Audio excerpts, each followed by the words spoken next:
Good morning, everyone. My name is Shakir Samantapudi, and today I will be presenting on machine learning classifiers KNN and Naive Bayes. And this presentation is part of my coursework on subject applied data science under Professor Dr. Mudigonda Krishna Sivaprasad sir at SRM University AP. And the focus of this talk will be on understanding these two fundamental classification algorithms and also their working mechanisms, applications, and explainability. KNN and naive Bayes are two widely used classification algorithms in supervised learning. KNN is a distance-based non-parametric method that classifies the new data points based on the majority class among their nearest neighbors. And it operates under the principle tell me who your neighbors are and I'll tell you what you are. And also naive Bayes, on other hand, is a probabilistic model that applies Bayes' theorem with assumption of feature independence. Even both algorithms are commonly applied in tasks such as text classification, spam filtering, and pattern recognition. And we'll be going to detail what is KNN. KNN is a simple and powerful algorithm used for both classification and regression tasks. It works by analyzing k closest data points in feature space and predicting based on the majority voting for classification or averaging for regression. KNN does not involve a training phase. Instead, it stores the dataset and performs computations during prediction. This makes it a lazy learning algorithm. And common distances used in KNN are Euclidean, Manhattan, Minkowski, and many, which use it to find the closest neighbors. And we also call KNN as a non-parametric algorithm, like because it doesn't make any assumptions about the data distribution or the functional form of mapping between input and output variables. Unlike parametric models, which have a fixed number of parameters and predefined equations, like example, if we take a linear regression, it assumes a linear relationship between the variables. And KNN relies entirely on training dataset, which is stored in memory. Like non-parametric algorithms are even very flexible and can adapt to various data distributions, like making them suitable for capturing complex relationships between variables and which also finds non-linear patterns too. Instead of learning a model during the training phase, KNN will compute the, the pattern predictions at the time of analyzing the nearest neighbors based on distance metrics. This approach allows it to work effectively without needing a predefined mathematical model.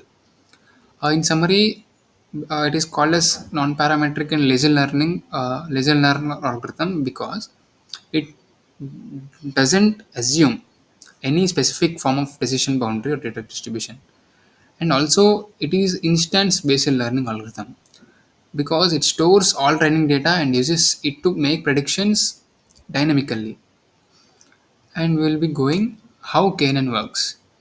Like KNN will be computing the distance from a new instance to all remaining dataset points, like either using Euclidean distance by this formula or Manhattan distance by this formula.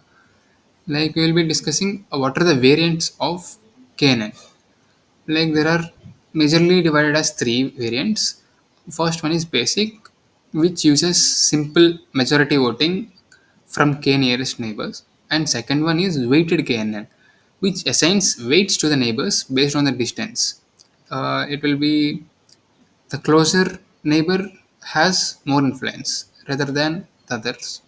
And third one is condensed KNN. Condensed KNN will reduce the computation by selecting a representative subset, like it is a technique of sampling. Uh, it will select a representative subset of training data, even maintaining the same accuracy. This is particularly used on large datasets, which reduces the computational complexity. And we'll be seeing how KNN works on a basic KNN.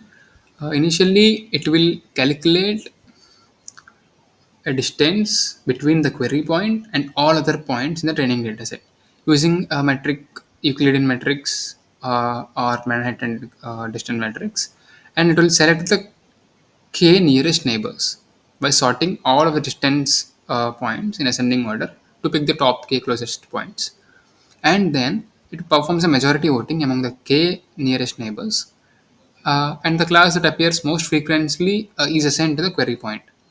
This is for the classification task. What if it is for the regression task? It will compute the average of k nearest neighbors and assigns it to the query point. And we'll be understanding how k value affects the performance of classification.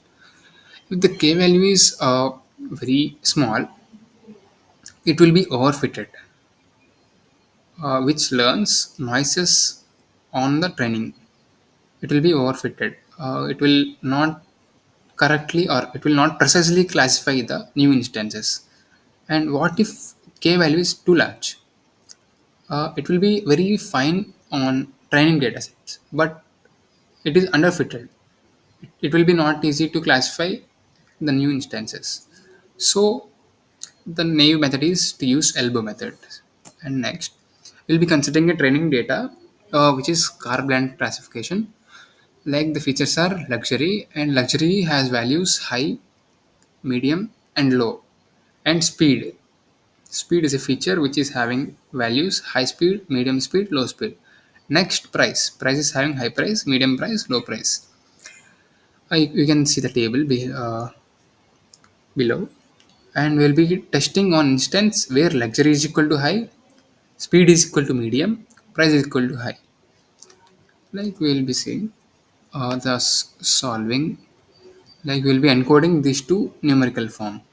Like initially high is encoded to 3, medium is encoded to 2, low is encoded as 1.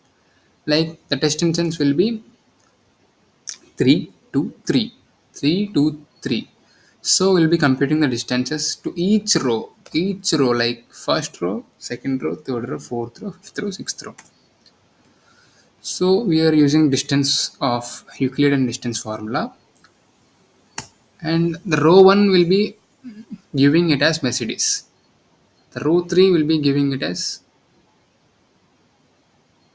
Mercedes. And row 2 will be giving it as BMW. And row 4 it is giving it as BMW. And row 5 is giving it as Mercedes. If you sort this, it is giving that the distance is very low between row 1 and new instance, then row 3, then row 2, then row 4, then row 5. The three nearest will be as the first three. First row, second row, the first row, third row, second row. First row is classifying it as Mercedes. Second row is classifying it as Mercedes. Third row is classifying it as Mercedes, and but the second row is classifying it as BMW. So majority voting will be like Mercedes. Then we'll be going to Naive Bayes. Naive Bayes is a probabilistic classifier that applies Bayes theorem, and it assumes that all features are independent for the given class labels, which simplifies the computation. And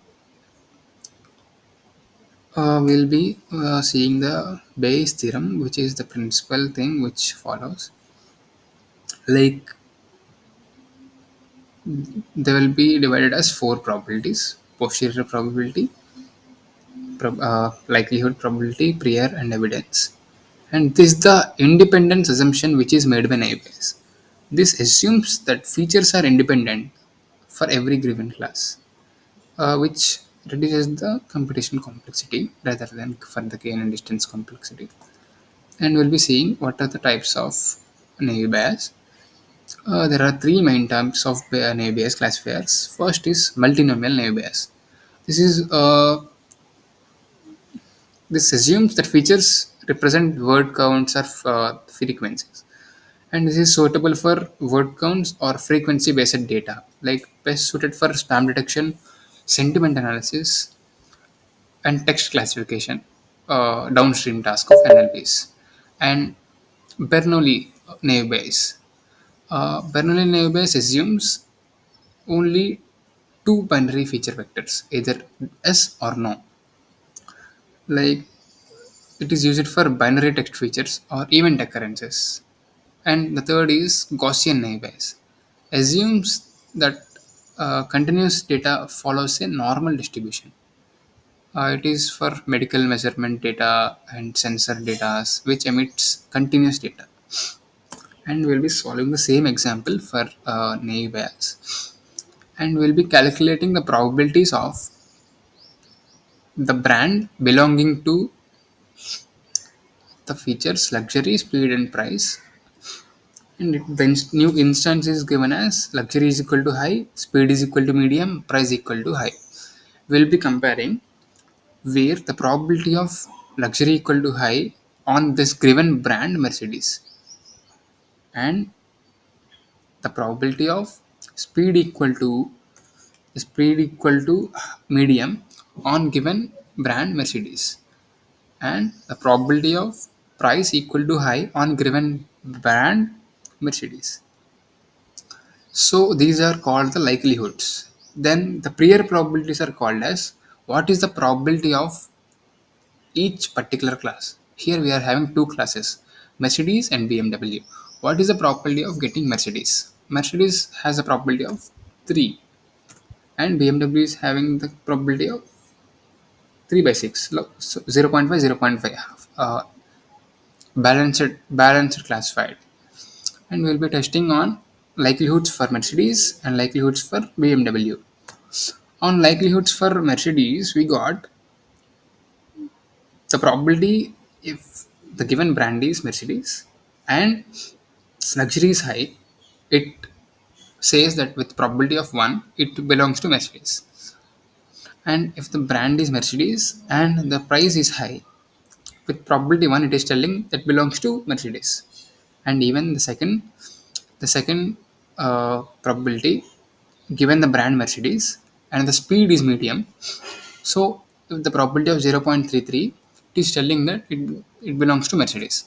And for same, uh, for luxury of given the brand BMW, the luxury is high, it is the probability is 0. In this case, we apply Laplace smoothing for effective balancing of class labels. So if we can see here, there is no BMW when the luxury is high. So we will be applying Laplace smoothing. So it will not affect the bias of classes. So after computing the posterior probabilities, we will be getting for Mercedes we will be getting 0.166, and for BMW we will be getting 0.013. So I'll be choosing Mercedes. So the important thing where we are getting innovated is including the explainability in KNN and Naive Bayes. And let me say why explainable AI. Explainable AI ensures the transparency in model decisions by addressing key aspects like fidelity, like accuracy of explanation. Fidelity tells us the accuracy of uh, explanation. Stability. Stability is the consistency of explanations, and the comprehensibility is how easy to a human to understand it. And coverage. Coverage is a proportion of instances for which explanation is available. Like coverage is how many instances are explainable for in a comprehensible way to a human. And this explainable AI builds the trust in AI systems and meet legal requirements like GDPR. Also, like this compliance also meets, and it is easy to debug, and it builds the trust on AI systems. Then, what are the explainable AI techniques used for KNN?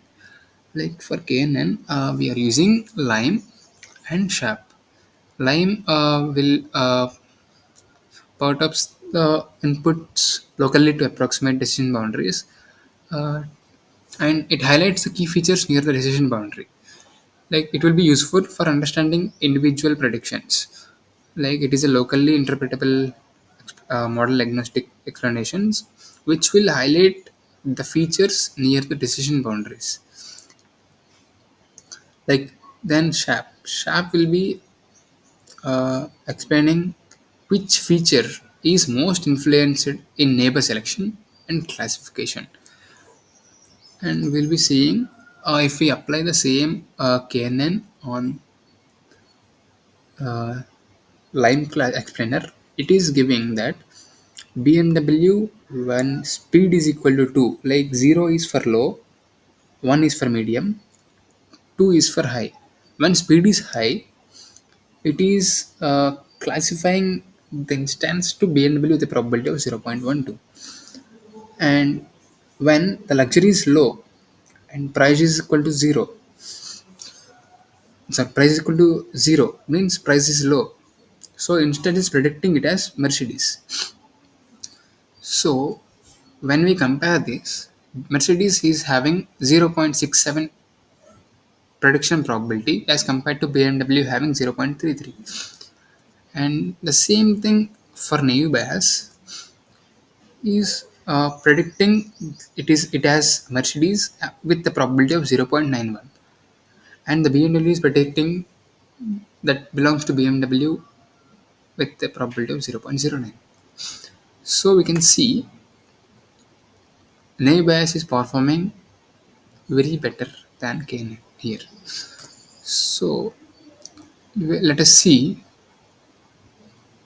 KNN in spam filtering. Like we arrive with the challenges like high computation cost because it requires many too complex distance calculations to every training sample for each prediction, which becomes very computationally expensive.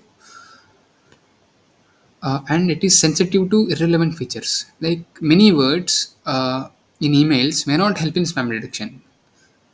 So even that this computes the word in KNN and also cursive dimensionality. This when we take email dataset, there will be many thousands of words in the dimensional space. So distant metrics become very less meaningful, and it also increases the complexity of computation of distant metrics and also storage and memory uses. Since the KNN stores the entire training set in memory, it consumes very much. So when especially it is handling too much data in emails, even it is text format compared to naive bias, this takes much storage. And when KNN is filtering the spams, it can be biased towards the majority class unless properly handled with class imbalancing. When if there are 100 instances and there are spam of 75 instances and not spam as 25 instances, like if we compute, they may be there in the ratio of 75 is to 25, 75% spam, 25% not spam. So here when we apply KNN, it may get biased towards spam because of imbalanced data. So these are the challenges we face in spam filtering using KNN. And what if we use naive-Bayes spam filtering? And naive-Bayes is very fast and efficient because it uses only simple probability calculations, and it is also best suited for word frequency based task, and it handles uh, even it handles with limited training samples and predicts well. And for a summary, KNN struggles with high dimensional text data due to computational cost and sensitivity to irrelevant features, but it performs well with small datasets.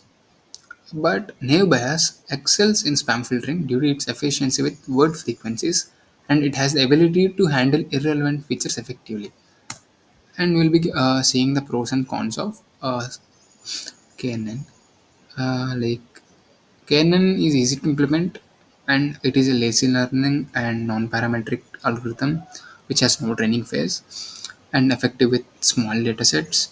And The cons are it is very slow with large datasets due to computational complexity, and it is sensitive to noise and irrelevant features. And then the pros of Naive Bayes are it is very fast.